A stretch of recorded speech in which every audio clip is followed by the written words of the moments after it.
Welcome.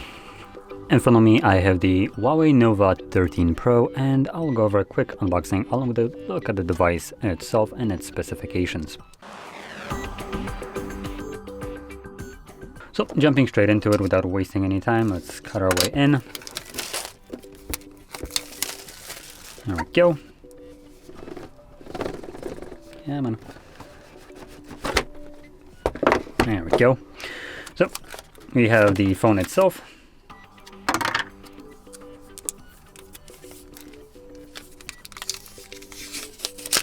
There we go. Off you go. We got the annoying little pen flip right here that you can use basically App Gallery instead of Play Store, because they don't have Play Store, and for apps that aren't on App Gallery, you can basically move them over from a phone that has a Play Store, which implies that you need a phone that has a Play Store for those applications so you can use the phone clone. Kind of ridiculous here, but anyway. Obviously, if you're in China, you probably don't really care about Google Play Store anyway, so the only thing that you'd care is App Gallery, or if you have any kind of other alternatives, but this more caters to people outside of China, like for instance Europe, or I was gonna say US, but these phones aren't sold in US. Anyway, we got our little silicone case, some paperwork, and surprisingly, oh no, never mind, I've been bamboozled. The size of this would imply that there's a charger. There isn't one. Thanks Huawei for including an obnoxiously big box for no other reason than just to make people think that there might be something else. But instead we just have a Type-C to Type-A charging cable. Anyway, so you can see the display right here. So this is a 6.76-inch display with a resolution of 1224 by 2776 pixels. Now before I go any further, I do want to also point out all these information that I'm getting are from GSM Arena, as they do have pretty good layout on their website of these informations, as well as having also taking the time to actually look for these specifications. So it makes it much easier for me to look for it, or look through it more like. Anyway, so 1224 by 2776 pixels.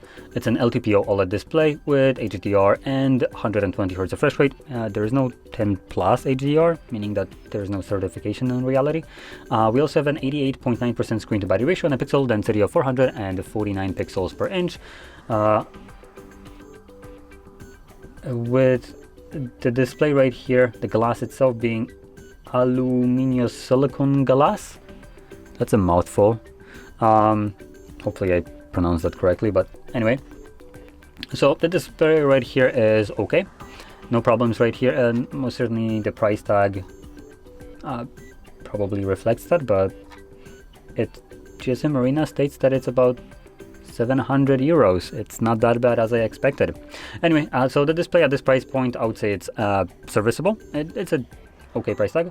Now let's just hope that the rest of the device is just at the same level.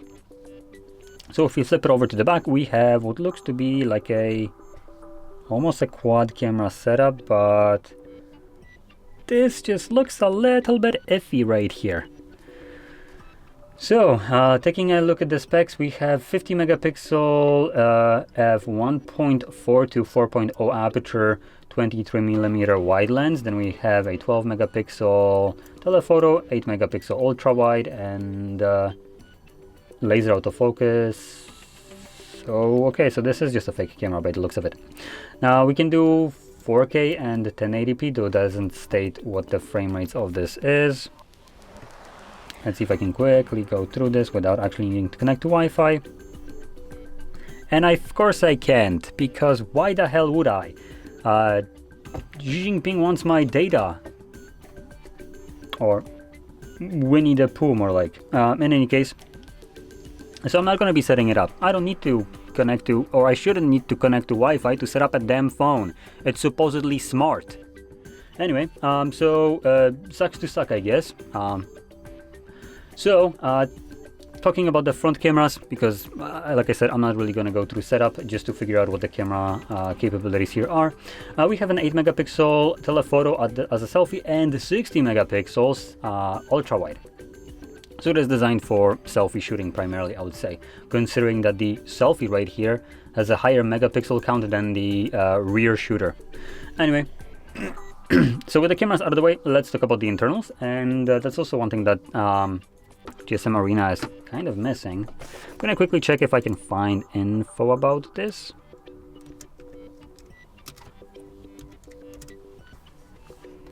Because I do want to actually be able to provide this info, as this will basically mean a lot in terms of if this device is worth it or not. And let's see what Huawei website has to say about this specific thing.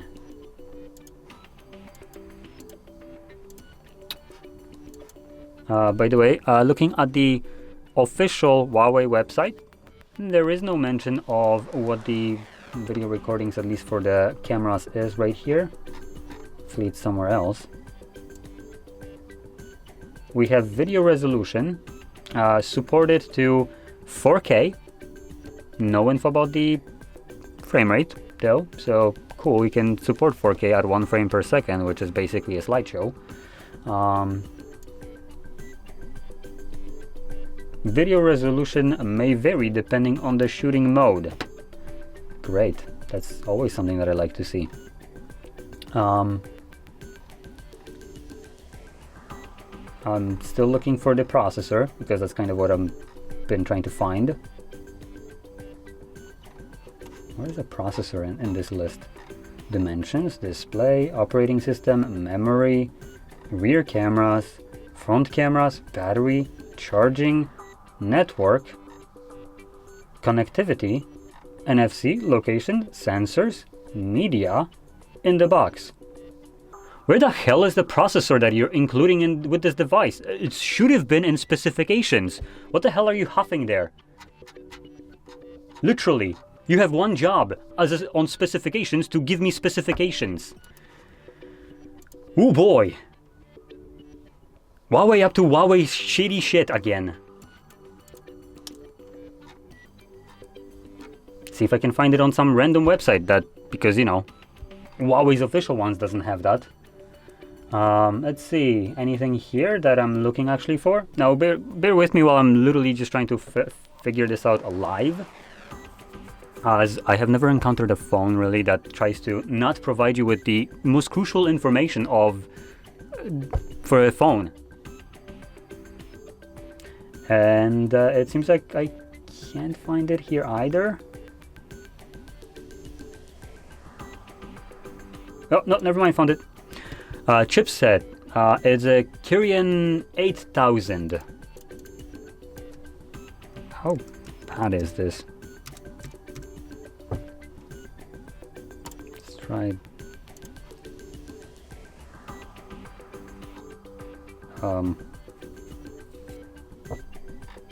Are you kidding me?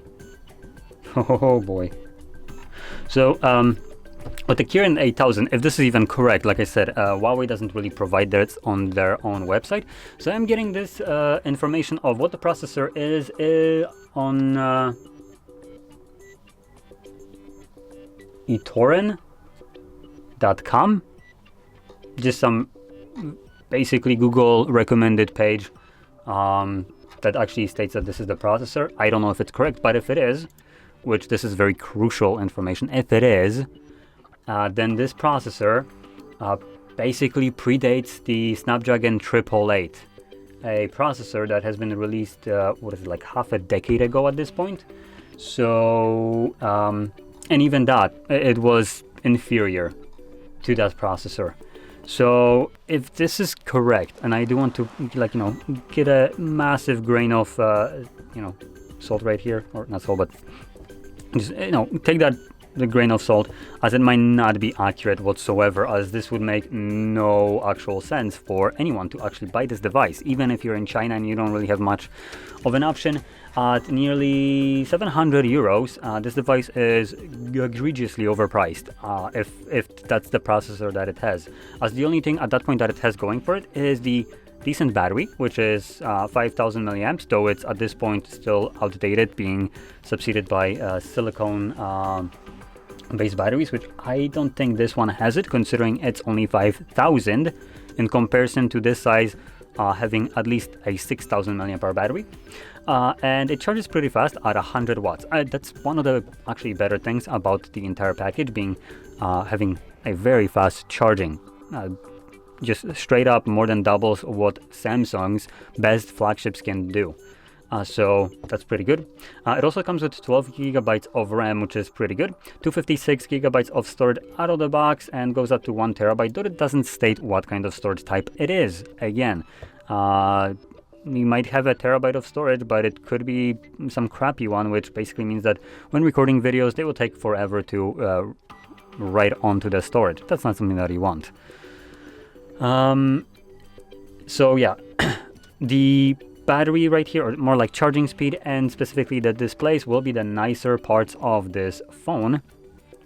And in reality, if that's all you get for 700 euros, then it's not really worth it. But like I said, if the processor right here is better than what I can find, then this will be a very defining factor.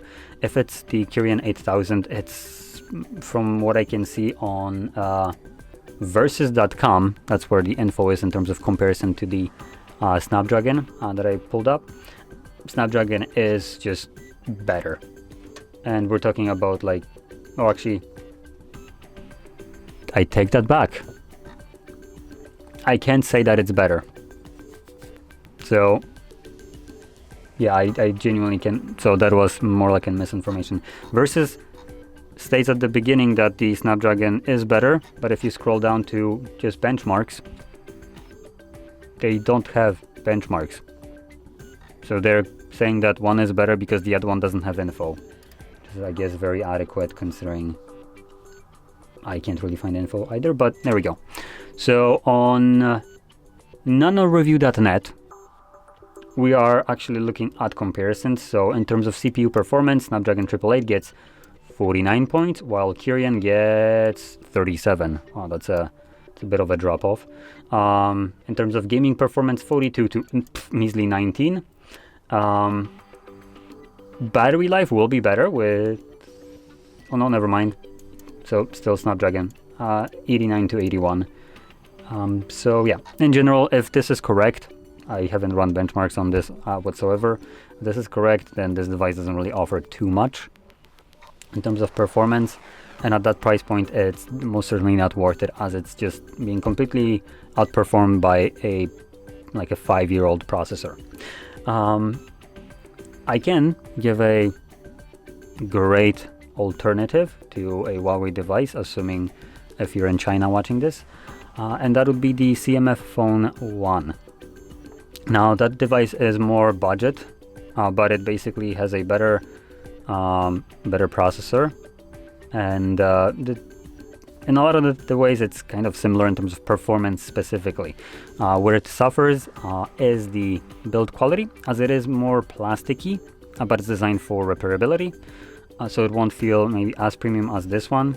This one does have a more of a premium feel, I do want to point that out.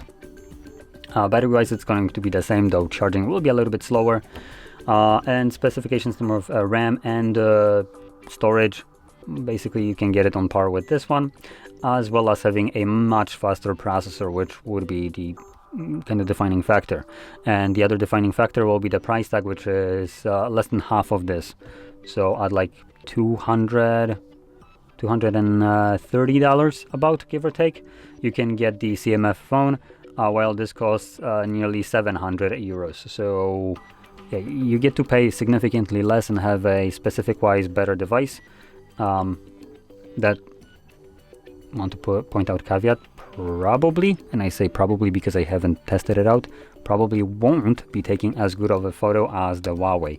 So that is one thing that you might actually benefit from. And also, from what I can see, the American and like European phones tend to cater more towards the rear cameras, while the Chinese ones more towards the selfie ones. So here we have a whopping 16 megapixel selfie camera for obviously selfies, while most of the US and like European phones try to have a better rear for just normal photo taking. So if you're looking strictly for like selfies so you can see yourself on the screen and have a good quality, then you probably will be looking for something like this. But if you want performance and something that is worth a little bit more or value in terms of value, then you might want to look into some other places. Anyway, with that out of the way, this long rant, I hope it helped you make a decision, and if it did, maybe smash that like and subscribe, and thanks for watching.